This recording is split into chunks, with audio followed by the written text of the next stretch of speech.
Hello everyone, this is Pope NHSI 13 and welcome to Sherlock Holmes The Awakens. I am going to be starting this over again because the last few videos turned out to be very poor quality. The audio was desynced and it was just really bothering me, so I've got a new game capture thing called Action, and then I purchased. It seems to be working a lot better than the game capture software in Steam, so we're going to do this from the top, and it's going to be a much higher quality video, hopefully.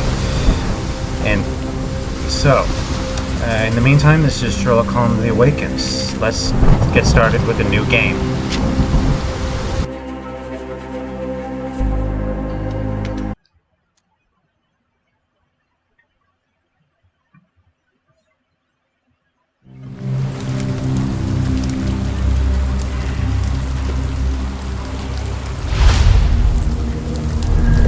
Chapter 1. The Shadow over London.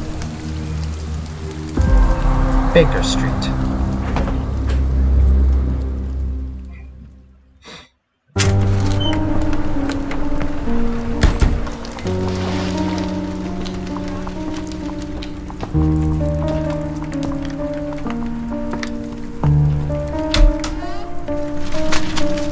Dr. Watson, would you kindly close the door behind you so that we can limit the price of your carelessness to merely hours of work rather than days? My apologies, Mr. Holmes. I found myself rather taken aback. I saw tidier houses in war-torn Afghanistan. Are those my surgical needles? I ran out of tacks and the matter required immediate attention. Was that my supper? Plainly not, for I was the one who ate it. I set it aside for this evening. And for that I am grateful. Is that my bed? Watson, since you've proven yourself a master of observation, might I ask you to apply your skills to a more pertinent question, namely, the whereabouts of today's newspapers. They are the key to everything. The newsboy is usually reliable. Medically speaking, I often find that the key to everything is good sleep, in a bed. Your papers are here, on the table. Let us see what the postman brought today. Ever the charming roommate, Sherlock. I'm close, I know it. I just need one more piece to crack the case. You sure about that, mate? You know, Watson has a point about bed. That's something I should practice more myself.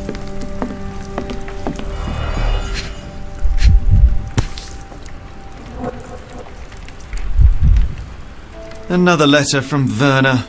I never reply, but they keep coming. Werner Vogel was a character from the previous game in the series, Sherlock Holmes Chapter 1. Yeah, that's a great game name. I played it myself. I might do a walkthrough of that too, if this works out. September 28th, 1882. Tensions between England and Sweden are running high after a series of unfortunate mishaps during a recent visit to London by Swedish Princess Hildur. Chief among the scandals was the embarrassment for the British diplomatic corps as a result of the unexplained disappearance of Princess Hildur's personal bodyguard. The longtime member of her inner circle took the opportunity to explore London while off duty and never returned from his late-night promenade. The spokesman for the police assures the advertiser that they are confident the bodyguard will be located, as he is a striking representative of the Scandinavian people. A man like that gets noticed whether by his peers, the gentlemen's clubs, or the fair nightingales who comfort him. I have a feeling that we're going to be meeting Princess Hildur's bodyguard relatively soon. Local gossip, all of it uninteresting. I wouldn't dismiss it too early, Sherlock. Your order from Barnes' bookshop has arrived, Doctor. Barnes insists on delivering the books to our door, even though we could easily walk to his shop. That's good service.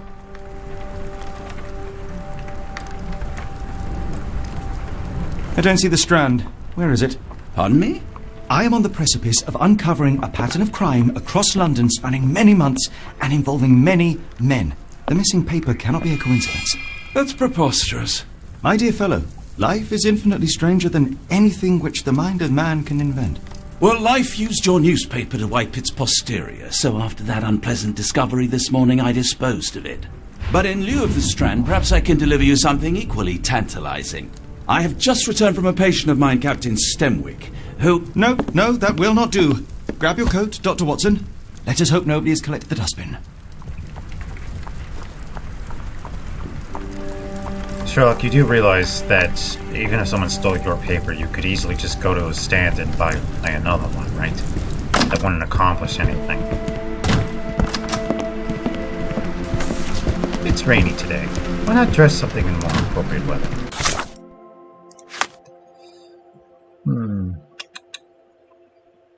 Here's our collective wardrobe. We'll unlock more outfits.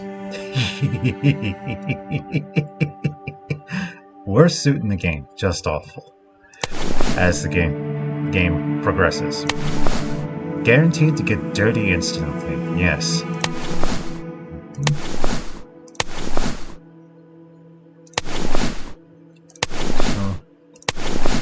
Vishivanka. A little bit of Ukraine from the developers at Frogwares Studios. Slava Ukraini, my brothers and sisters. Let us hope the war against Russia ends quickly with a decisive Ukrainian victory. Now, the game wants me to put on Sherlock's overcoat, but I think I'm going to go with his wind coat. I was a fan of the Sherlock TV series Benedict Cumberbatch for a while, but the fourth season just ruined it for me. I won't go into details for fear of spoilers. Let's give Watson a coat with hat. Now the hat's what I'm talking about.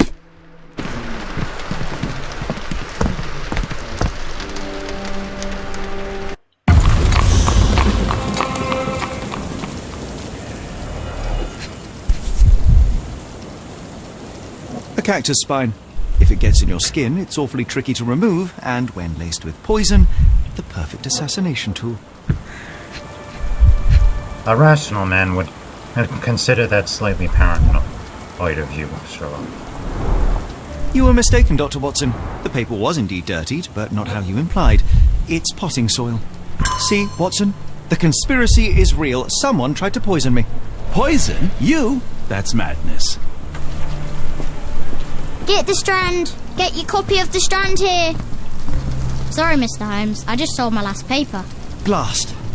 Then why are you still here? Boss pays by the hour. No sense in returning early. That kid knows what's up, I'll tell you that. Any breaking news today? The dock accident. It's the talk of the town. Yes. Besides the tripe on the front page, anything about burglaries? I'm not sure, sir. You're a bright child. I presume you see everything that goes on around here? Nothing gets past me, mister. Then tell me, did you notice anyone suspicious at my door this morning? Like the man with your newspaper? Precisely. What do you know? I know the value of a shilling. Dr. Watson? Cool, now I can take the day off. Kid really knows what's up. Anyone want to bet that kid's name is Wilson? Can you describe the man you saw? He was Wiggins, carrying sorry. a lot of books. Up to his chin they were. Never heard of a well-read assassin. Looks can deceive. Hence the appeal of disguises. You'd know all about that, wouldn't you? Which way did he go? Not sure. I was distracted by customers. Sorry. Did you see what he was up to? Nah, not really. I saw him approaching your house, but I had a customer. Then there's a loud bang. I ducked down. Not because I was scared, because I wasn't. I had to protect the merchandise. And all I could see was him kneeling at your door. All right. You earned your shilling. That'll be all. Thanks, Mr. Holmes. Maybe I could be your eyes and ears, if you have more shillings. Not at all, Wiggins.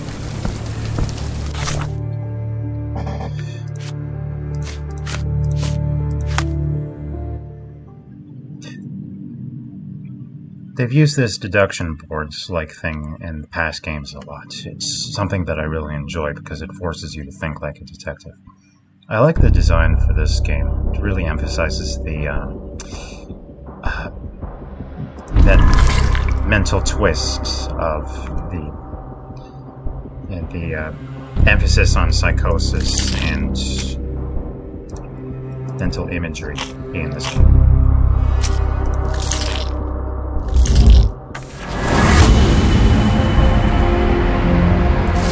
The newsboy said the suspicious man was carrying a stack of books, and this morning Mr. Barnes, the local bookseller, delivered a novel for Dr. Watson.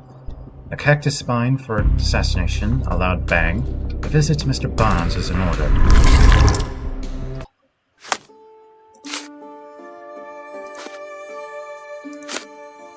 Alright. Come now, Mr. Holmes. Murder? Get Yes, the Barnes Strand. has his Get quirks, your but he copy of also the has Strand his here. scruples. Not every pawn knows it's part of a game. Alright. Painting the evidence like that makes it... and so that we can look at it while also navigating the game. Makes things a lot easier.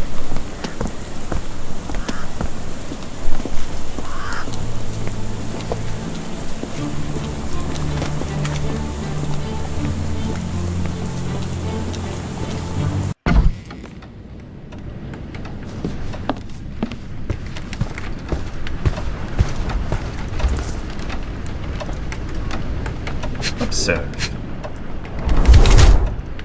Bags under ice. Overworked. Boy, I know how that feels. Newspaper ink?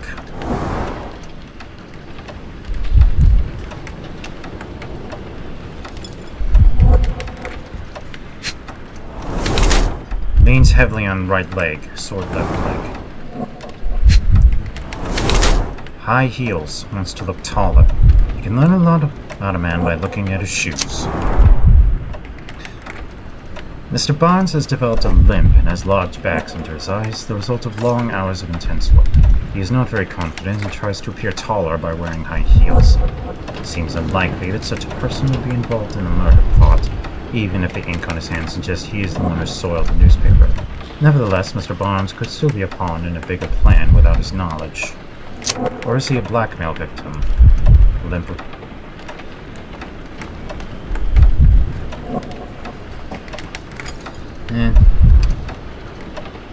It honestly, it just might be easier to believe that he's just overworked. Mr. Barnes, a word.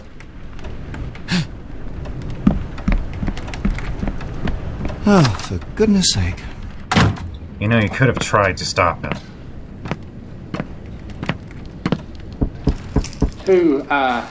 Who goes there? Sherlock Holmes. Now will you please... Mr. Holmes. Golly, I did not see you come in. Would you care to answer some questions for me?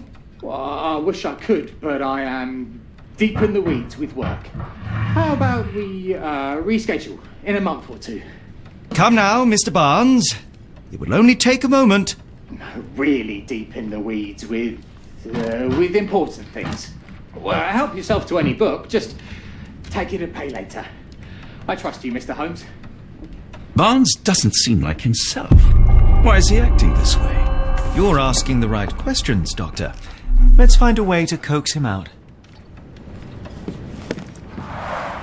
The ladder is broken, recently, judging by the freshness of the wood. Explains the injury to the leg. So, Barnes has a dog now. Who's a good boy? Barnes has always been a little odd, but this is uncharacteristic even for him.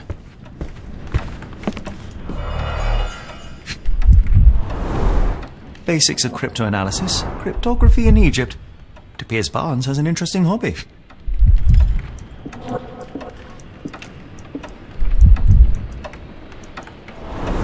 There we go.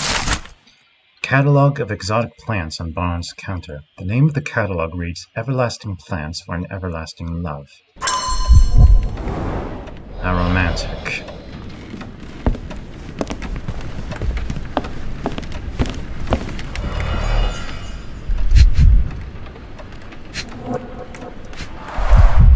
Finest view London has to offer.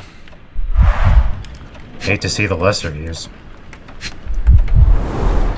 In the language of Mycroft's secret agents, it's a sign. Dried flowers are replaced when the job is done. I wonder who the recipient is.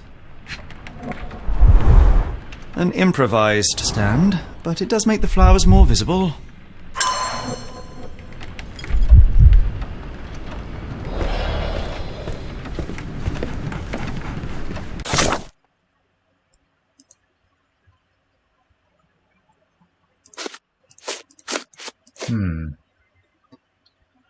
Let's have a look and see if we can learn anything about who would need to see those flowers.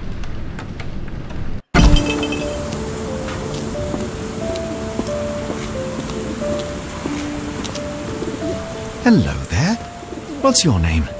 Lily. I know, not very original.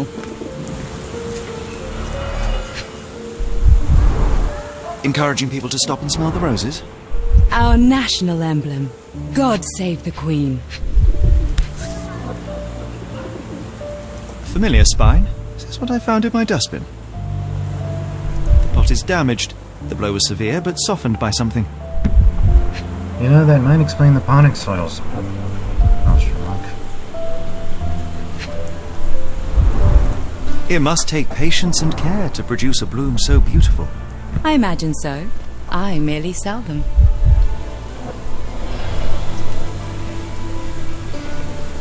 Anything tickle your fancy, Mr. Holmes?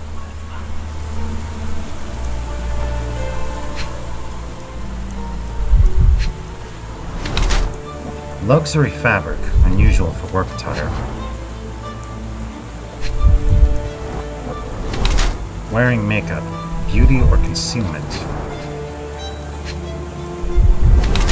Mourning brooch, honoring deceased husband.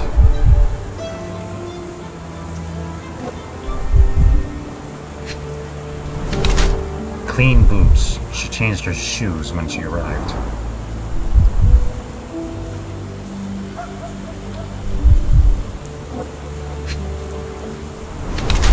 Distant look, avoids eye contact or distracted.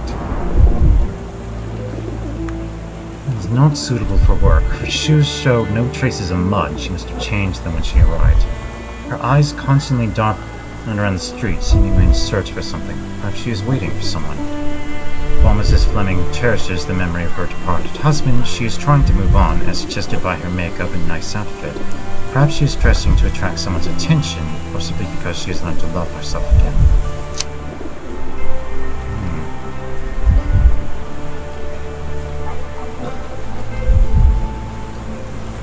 That does not look like the woman that's still reeling from tragic loss.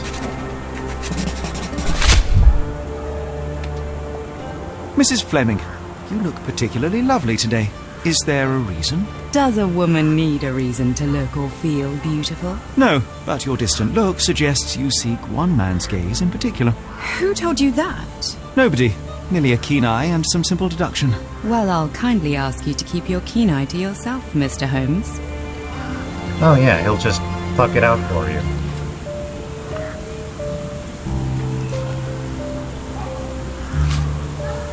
One of these things is not like the other. Come again? The cactus. Those fearsome spines can prove a devil to remove, and the sap is often toxic. And a rose thorn can give you tetanus, but we still grow them.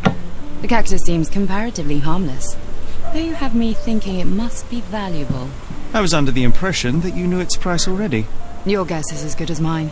The first time I saw this cactus was when I came back from my break. What do you make of the flowers in Barnes' shop window? Well, they could use a bit of water. Do they mean anything to you? Mean anything how? I'm not sure I follow, Mr. Holmes. Why do you think they're there? Are you suggesting the flowers are for me? It seems likely, does it not? Oh, I hope you're right.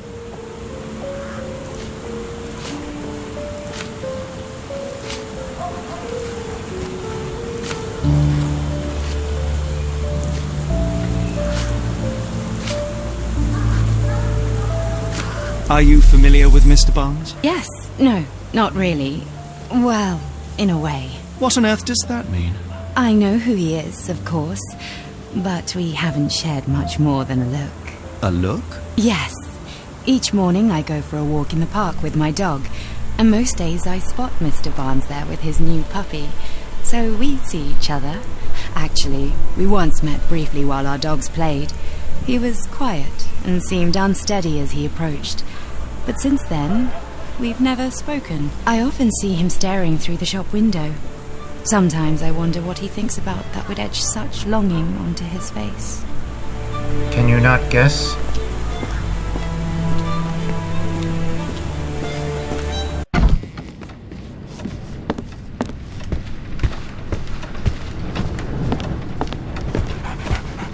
Oh, looky here, Sherlock. Copy this strand right there.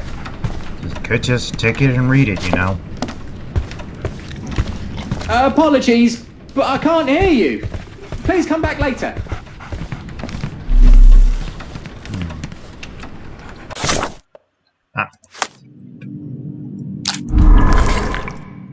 Why is Barnes acting so strangely?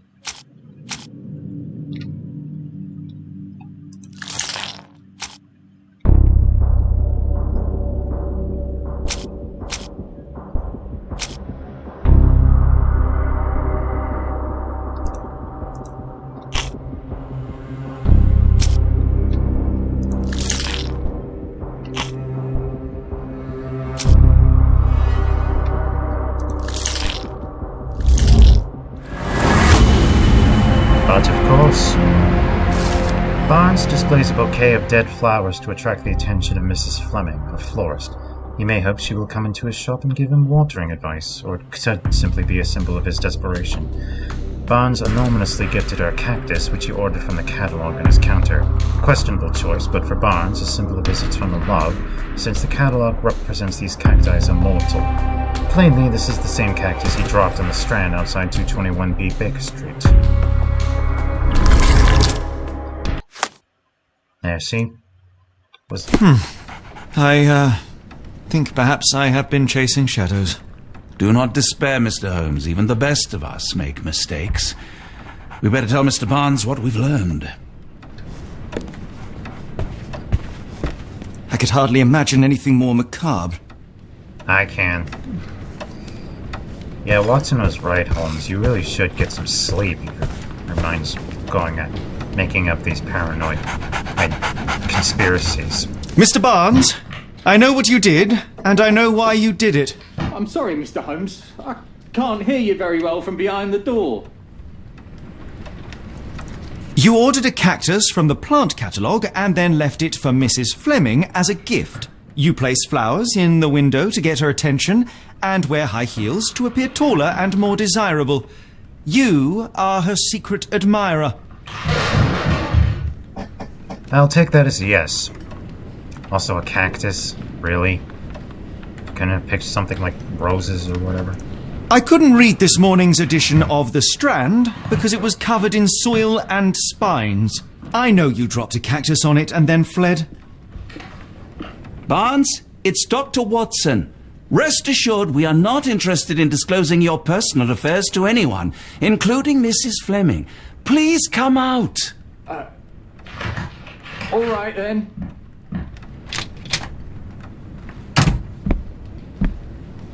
So, you know what happened then? I was on my way back from the post office, having picked up the cactus and some books. It was quite an awkward package, heavy too, and when I got to your door, I dropped the cactus in your paper. Forgive me. I needed that paper to prove a theory and prevent a crime. Your actions were rather disruptive. Your clumsiness carrying the post is matched only by the clumsiness of your romantic gesture. Oh, it's true.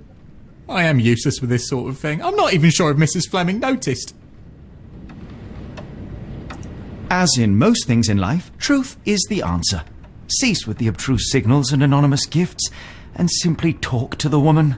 What is the worst that can happen? She rejects you, and you are freed from this endless purgatory. That... Yes, you are correct, of course. I do have a slight tendency to overthink things. Thank you. So, at last, we return to the matter of the paper. I'm investigating a string of burglaries. Did you perhaps read of any before the edition was spoiled? I don't recall, but you're welcome to read our copy for yourself. You had an issue of The Strand here all along? Did you not see it on the naturally. table? I am a bookseller. I have a subscription to every magazine and newspaper in London. So you ought to be familiar with the concept of burying the lead. Oh no, my apologies, Mr. Holmes. I'll make it up to you however I can. I am an expert on obscure languages and translation and Yes, okay. Just give me the paper. Translating languages. In this kind of genre, that's not really a good area of study to be in. Anyway, Saltpeter explosion rocks docks. Locals at the Port of London had a rude awakening last night, with loud bangs and thick red smoke disturbing the peace. Merchant ship Moskva had docked at Pier Number 3 in the early evening en route to Europe when it was rocked by several concussive explosions. The Port Authority is yet to comment on the incident, and it is unknown if any crew members were on board at the time. Eyewitnesses report seeing saltpeter leaking into the water, but with the area still off limits to workers and the public, it may be some time before we have a full account of what transpired. Come, Dr. Watson. Let us put this matter behind us. Farewell, Mr. Barnes. I hope to hear good news about you and Mrs. Fleming. Let me know if there's any way I can make it up to you. Tell you what, tomorrow's edition of The Strand is on me.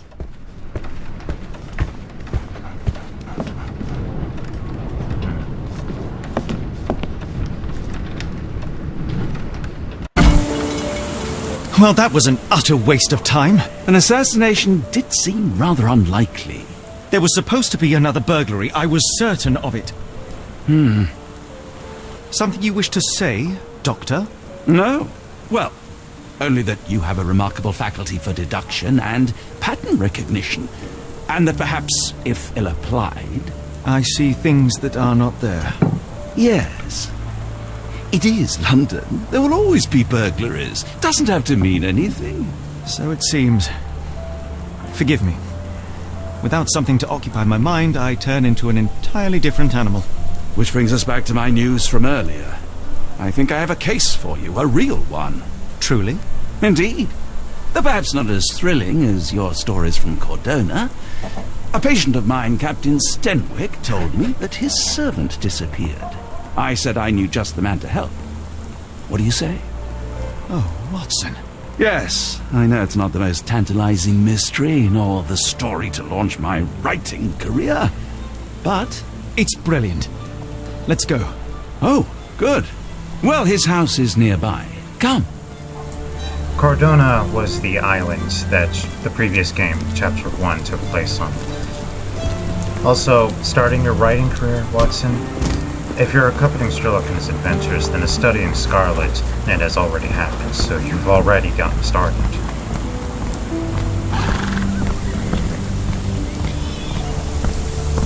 Not much further now.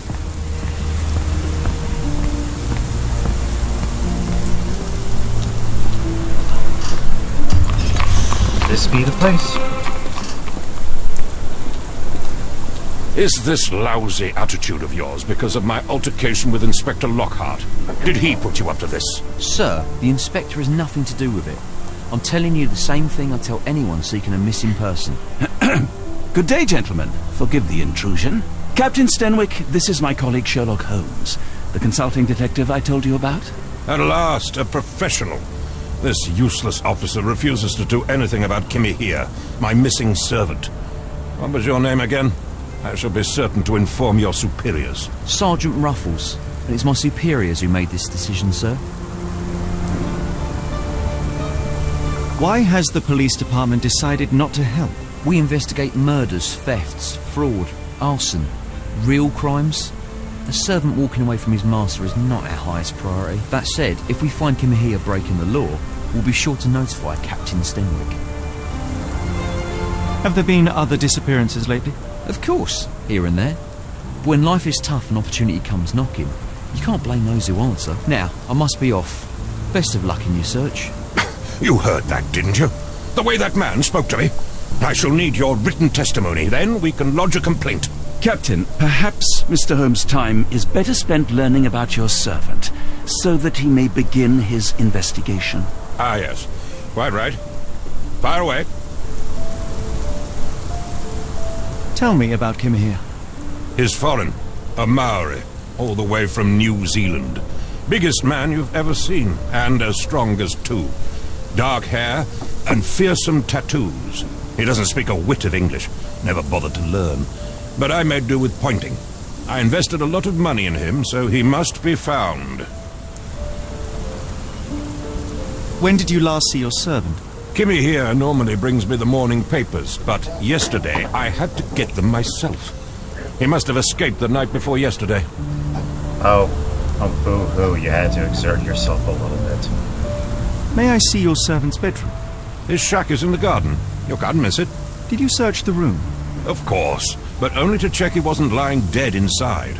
Everything seemed normal at a glance.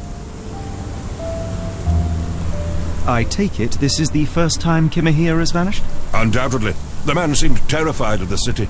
I think it was all the noise. He never left this estate. Should he cause any damage, I will bear the responsibility, for it was I who rescued him from savagery and brought him here to England in the first place. Ah, yes, the burdens of the white man. Is there any reason Kimahir may have left? I should think not. He had all he could have wanted. Gainful employment, new clothes, and all the cabbage he could eat. Cabbage? How generous. Did Kimahir make off with anything of value? Heavens, no. I would have mentioned it to Sergeant Ruffles.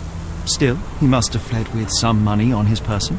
No. I kept his wages in my safe. For security. All right, Captain. Right. I think I have enough to get started. We shall first take a look around the mansion. Go ahead. I'll be here, mentally drafting my complaint. Right, of course. You know, I just realized that guy reminds me a little bit of Robert Throgmorton, a character from The Sinking City, another game by Frogwares Studios that's also features a lot of the Cthulhu Mythos. And a personal favorite of mine. I should do a walkthrough of that one too. Anyway, let's take a look around. Should mention Throgmorton is significantly less of an asshole.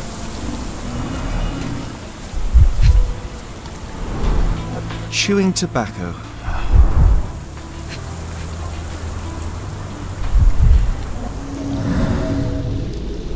Knee print. Hiding?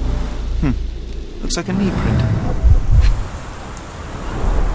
A shoe print, roughly size 11, with a worn-out sole. These are a workman's boots. Someone knelt here. The amount of chewing tobacco suggests they were waiting a while. Amazing, Mr. Holmes. To read the ground like an open book. Honestly, it's not that difficult. Right, I see the imagination prompt, but we need more information before we can fully reconstruct the scene. Who could have left these tracks? They seem fresh.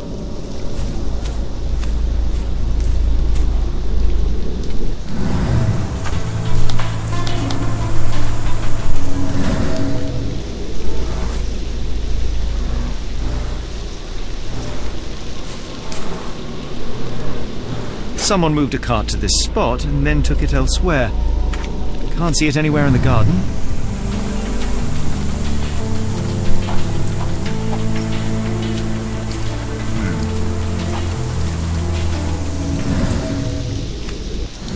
Well, they weren't using that one. This lock is quite unusual. It appears that the key should be bent to the right. If I'm speeding through things, please keep in mind this is my third time doing this. Just wanted to mention that.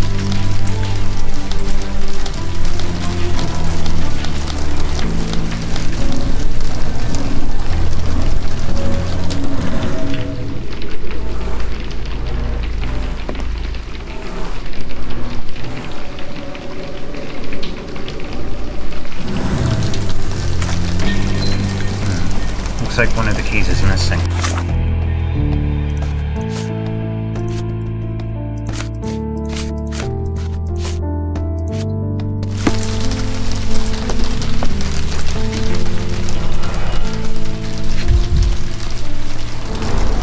Impressive. The sack of grain retained the shape of an impact.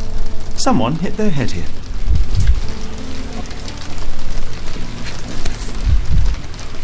A small navy spyglass.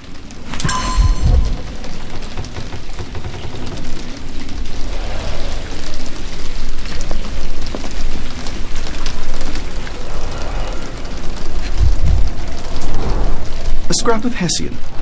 Sackcloth. These were sturdy boxes. It would have required a serious blow to break them.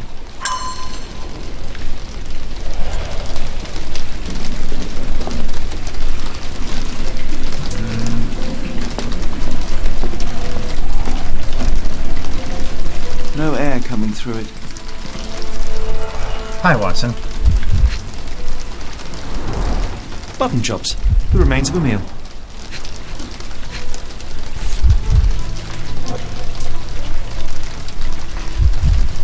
A heavy chemical odour. Lend me your nose, Doctor. Ah, I'll never forget that smell after my time in Afghanistan. That's an opioid, Mr. Holmes, a narcotic. The ashes are long since cold.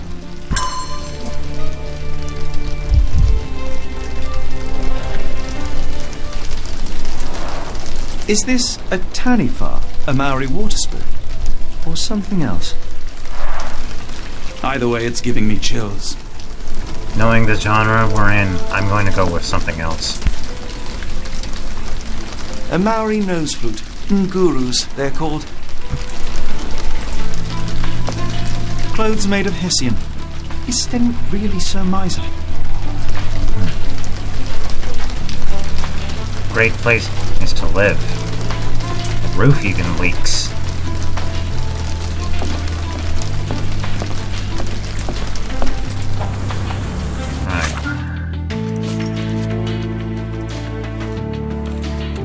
We need to ask Mr. Stenwick a few questions.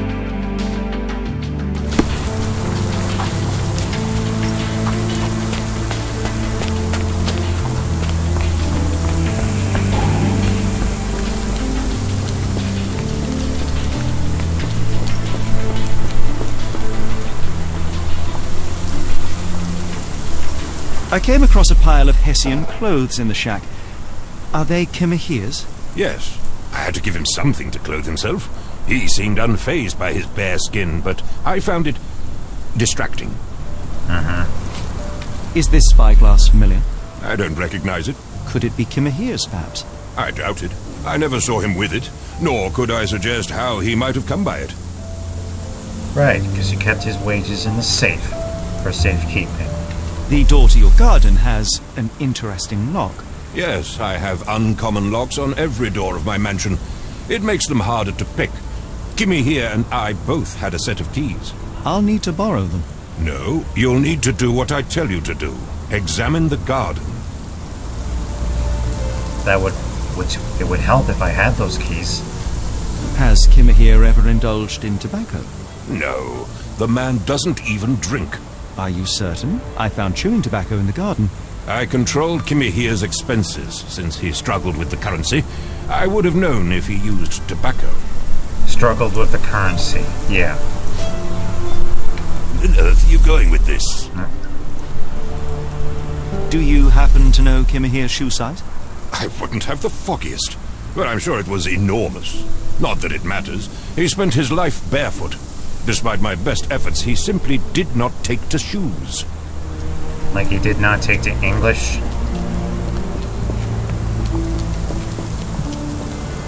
And just wanted to check to see if there's anything over there.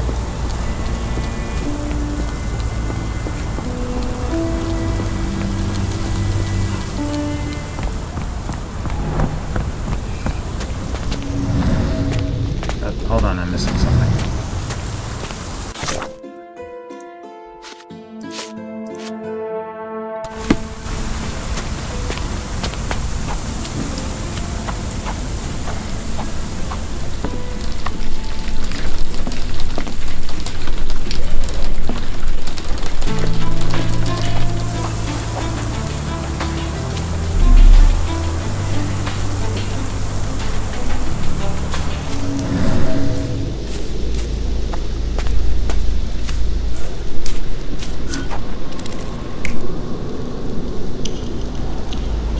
Not quite. No, it's not coming here. That's our man with the spyglass there.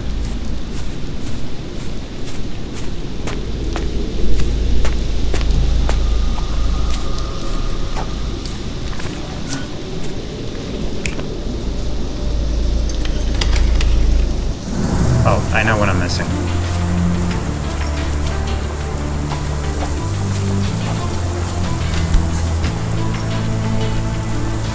The rag reeks of smoke. Someone plugged the chimney. There we go.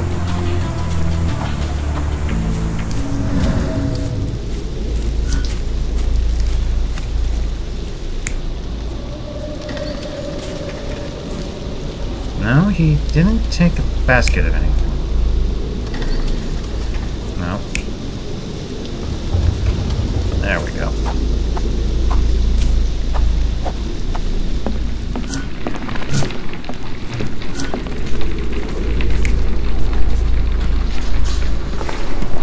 Yeah. My man put some narcotic in the pipe. Excuse me, Watson.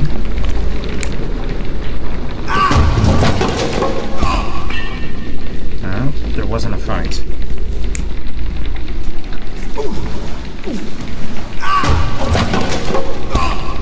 Right.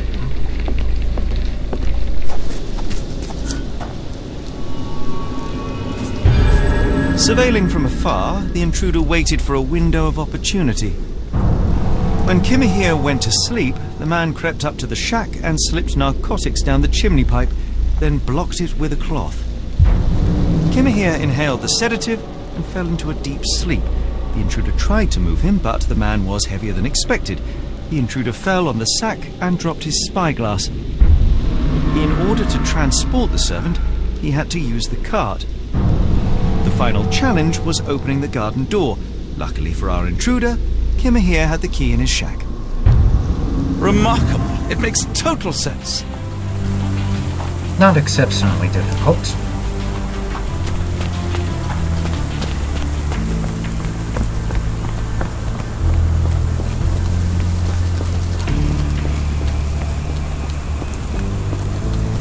You'd best have found something by now, gentlemen. Yes, I'm sure you're very worried about your, what would you call it, investment. I fear that someone may have spied upon Kimahir. Likely the owner of the spyglass I found earlier. It appears they were watching for some time, as there was an impressive amount of chewing tobacco on the ground. And your point? Can't you come up with something, Doctor? You said that you checked the shack earlier. Did you notice the cart tracks near it? Now, one ought to expect a servant to make regular use of such a thing. Indeed, I would have overlooked the detail were it not for the cart's absence. If, as you say, Kimahir never leaves your estate, then where did it go? I expect answers from you, Mr. Holmes, not questions. Are you incapable of thinking? I found the residue of narcotics in Kimahir's brazier. There are several explanations, perhaps your servant's recreational interest, or an attempt at poisoning. Cut to the chase, Mr. Holmes. All right. Since you clearly can't come up with something on your own. I won't keep you in suspense any longer, Captain. Kimahir was abducted by the owner of the spyglass. When your servant fell asleep, he slipped a narcotic into Kimahir's brazier to make him sleep even more soundly. In order to carry a man as large as Kimahir, the intruder stole the cart and rolled him right out of your garden. Now, hold on. All this simply to tell me what I already know? Why haven't you found him yet? I only arrived a moment ago. It is, frankly, incredible that I have already deduced so much. Every second you dawdle here, waiting for me to stroke your ego, is another second wasted. I'm not interested in the how, the why, or the who. I am only interested in recovering my investment. Spare me the claptrap, boy, and go and fetch my servant. How very grateful of you, Doctor. Captain, you are so addled by delusions of competency that you miss the blindingly obvious. Without the assistance of others, you are utterly incapable. Kimahir endured your nonsense far longer than I will. The point is, Captain, we're telling you this for a reason. The intruder fled through the garden door, and we need a key to follow his trail. Well, then you should have led with that. Here you go. I hope you'll return soon with good news. And in the meantime, please teach your companion the art of brevity. Wait a minute. How did the intruder lock the gate behind him?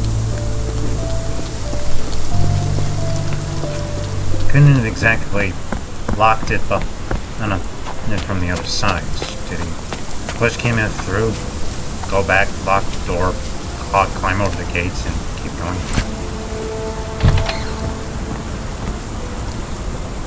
right next to the riverside.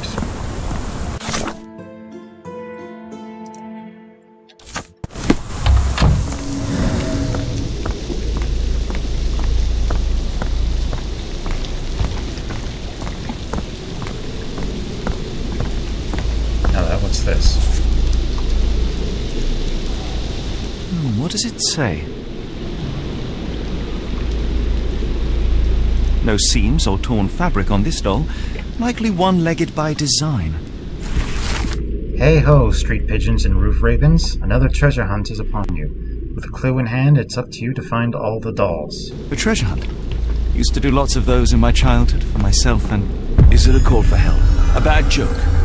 or both. Better not risk leaving this matter ignored, don't you think? Certainly not. Would I be a completionist if I ignored this?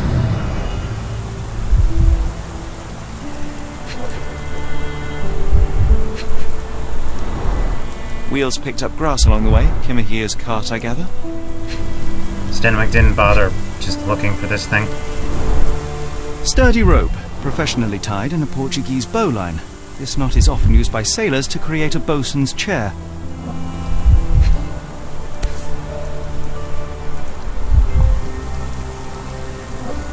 Roy Soulsby. Could that be the name of our man? When will these criminals learn to not drop things? A strange substance. I have my suspicions based on the colour and consistency, but would you care to hazard a guess, Doctor? Well, it's odorless, but from the way it absorbs water, I'd say saltpeter. Then we're in agreement. Well done.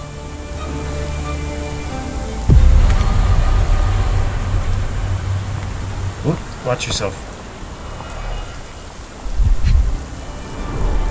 A large pile of horse droppings. The days before public sanitation was a thing. Many cigarette butts. Someone stood here for hours. There was a cab waiting here. Our abductor slipped in and then off into the night.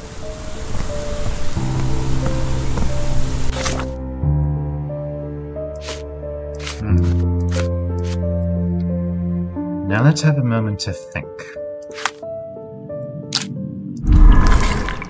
What are the notable features of the abductor?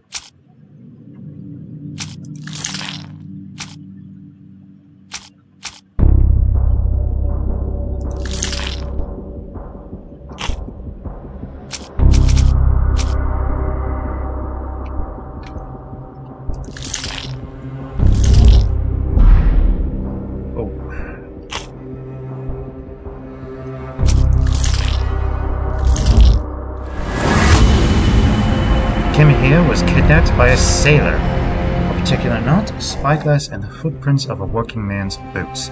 They all add up to one conclusion. Kimahir's abductor is a sailor.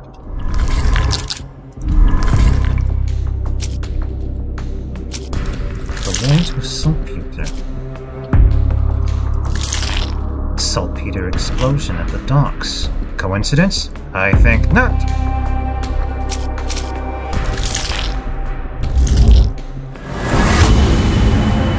All evidence points to the Port of London. We now know that Kimahir's kidnapper is most likely a sailor, that his wallet bears saltpeter residue, and that there was a recent saltpeter accident in the Port of London. Everything suggests that to find Kimahir, we must head to the Port of London. There is no time to lose. It is vital that we find a cab to the Port of London immediately.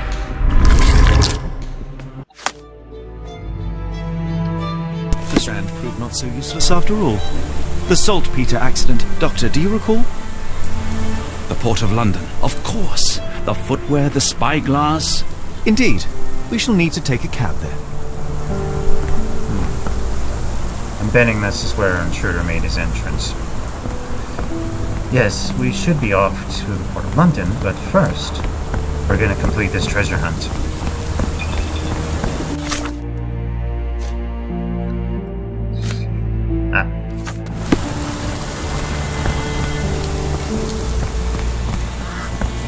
Looking for a square with a bust inside it.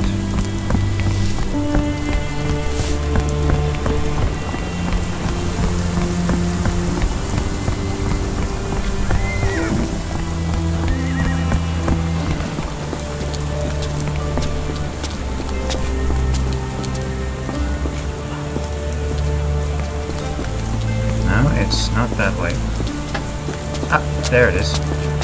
Knew it was around here.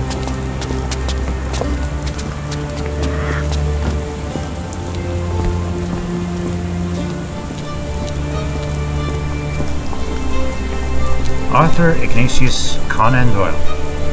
Why, that name sounds familiar. Impressive stature, strong gaze. I think this man deserves a knighthood. Really, Holmes? How can you be so sure? On rare occasions, Watson, it can suffice to trust one's gut. Or perhaps to lean on the fourth wall a little bit. And there's a wheelbarrow. And here you are. What's this? A miner with a sooty face. At least, in doll form. Now we're looking for a fruit market. There was one right near Sherlock Holmes, so how about we just fast travel there to make things easier?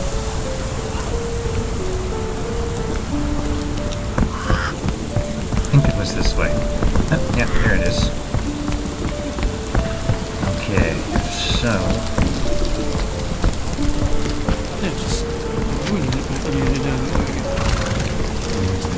3. This.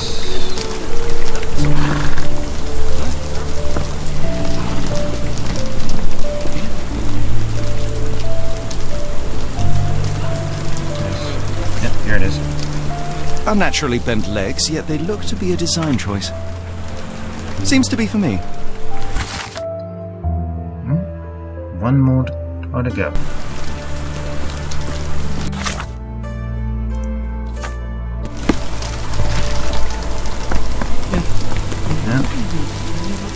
Thankfully, there's a pretty obvious clue right in the map.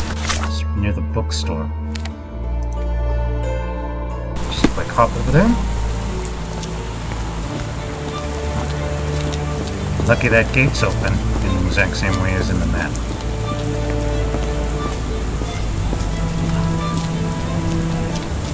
Why can't I pet the kid? I want to pet the kitty.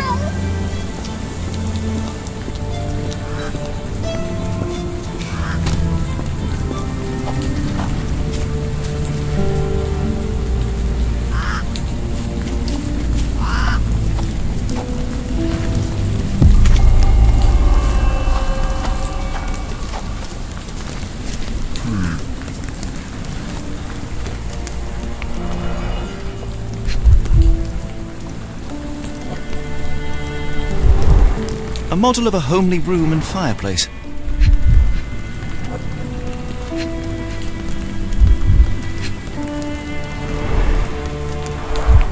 Chimney bears a peculiar form, like it's meant to have something put inside.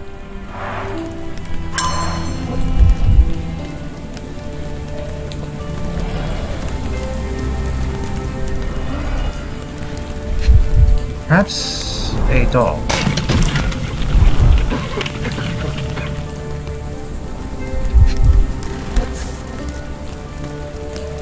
Tom.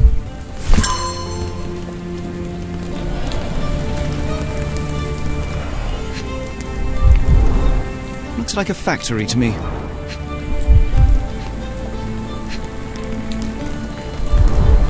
Wonder what could get the gears inside moving. Gee, I wonder.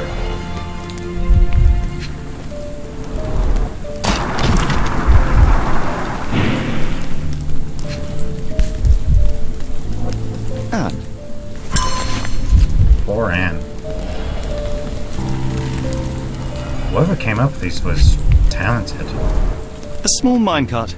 Endearing, if disturbing. Yeah, this would be really creepy to just find this randomly. Looks like putting something in the slot may get the gears inside to move. And that would be doll number 3.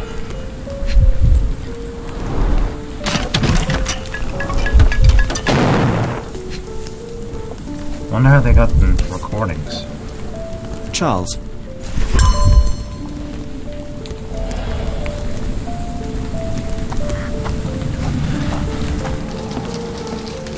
What a grim view.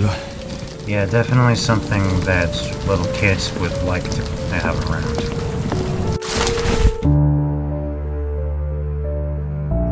Yeah, that's where the first doll was found.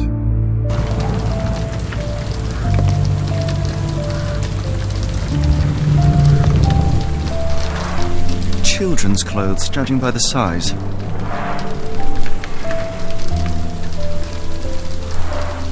Padlocks have names etched onto them.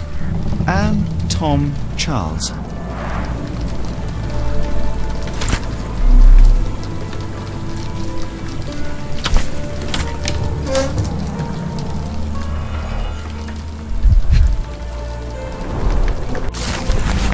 Anne Coldring, age 12, cause of death, blood loss due to leg injury.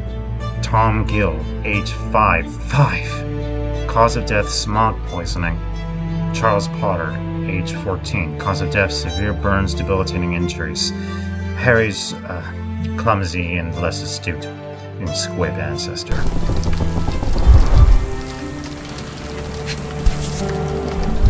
Tom, Charles, Anne, and Mary.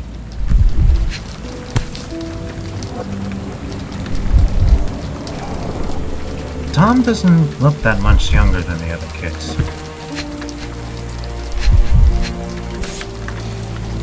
Last doll seems recently made.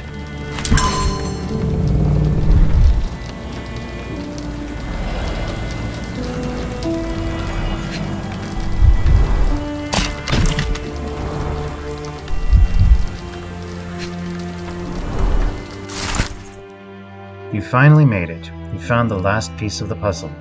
But it's not only the last piece in this hunt. It's the last piece ever, my street pigeons. I know to a lot of you my riddles were the only glint of light in your day, but shining that soul beam meant being surrounded by complete darkness. In Charlie's death, the third of our foursome, my lips had lost the ability to smile. Life has forced us to work where we don't belong, squeezing what little light we had at us. Each day ended with me praying that the next, when I'd have to climb down the chimney again, breathe those awful fumes, listen to all the screams, would never come, and I don't even know how to pray. My friends thought I was the strongest. With every loss, felt smaller and weaker. Now I feel nothing at all. So goodbye. I hope that one day you can fly away to warmer places, happier times, and never again be forced to give up your lives for scraps. Not sure I like the treasure hunt's ending. Could we really have saved her, Holmes? No. Solving this crime is beyond my reach.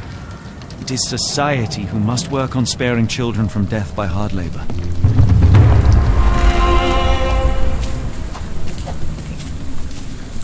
I know it's a different time and all, but what person thinks that making a 5-year-old kid and climb down a chimney and slowly choke to death is a good idea? Right. Enough depressing thoughts. Let's move on to the Port of London in search of our missing Kimahia.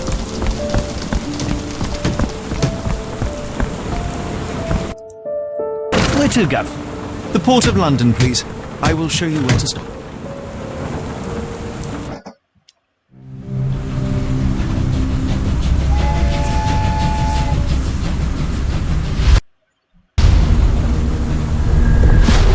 Chapter 2, The Blood Red Night. Port of London.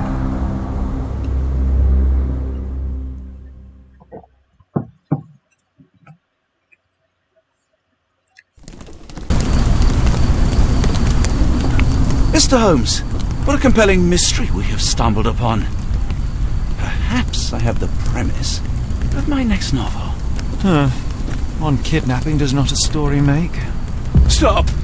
A black cat crossed before us. It's a bad omen. I do not take you for the superstitious type, Doctor. Such things are mere fantasies, tricks of a feeble mind. One imagines a physician would keep a surer footing in reality. Perhaps, before the war, my time abroad was difficult. Once, I came across an Afghan, bleeding, who I could not save. He pressed a rosary into my hand. A gift, he said, so as to gain God's favor. After that... Dr. Watson? Yes, well, I shan't get into details, but sometime later I found myself lost in the desert. Dehydration set in, and things grew ever more dire. The man's words came to me. I said a prayer and placed the rosary on a rock.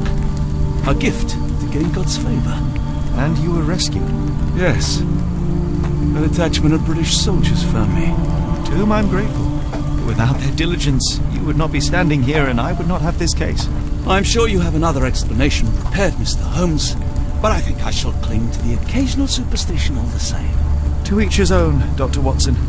So long as it does not interfere with my methods, do it. We must press on, cat or no cat. The question remains, why abduct Kimahir?